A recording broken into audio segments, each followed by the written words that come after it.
বিয়ের আগে বউরে বলে দিবেন, শোনো বউ, আমি কিন্তু বড় তেড়া যুবক। আমি কিন্তু ২ নম্বর পথে কামাই করব না। অতএব অন্য মানুষদের বউদের মতো সকাল বিকাল শাড়ি পাল্টাবা, ৩ পিস পাল্টাবা, মার্কেটে যায়া কেনার পরে বলবা শুধু কার্ডের ঘষা দেন আর বিল দেয়া হয়ে যাবে। এগুলো কিন্তু আমার দ্বারা হবে না। আমি কিন্তু হালালখোর, আমি হারামখোর না। বলা যাবে না ইনশাআল্লাহ? হবু বউরে বলে দিতে পারবেন না?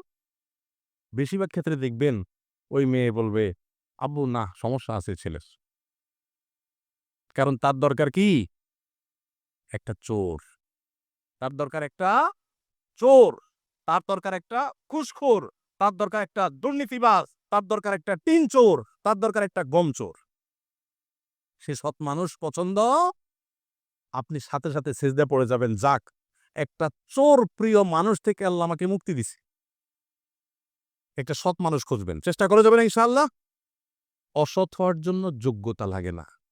অসৎ হওয়ার জন্য যোগ্যতা, চোর হওয়ার জন্য যোগ্যতা লাগে না। সৎ হওয়ার জন্য যোগ্যতা লাগে। সৎ হওয়ার জন্য মেরুদণ্ড শক্ত থাকতে হয়, হিম্মত থাকতে হয়, সৎসাহস থাকতে হয়। বাবাকে বলতে হয়, "বাবা, আমি চুরি করব না।"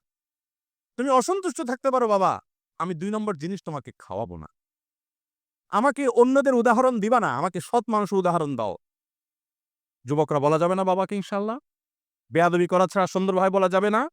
আল্লাহ আমাদের সবাইকে তৌফিক দান করো।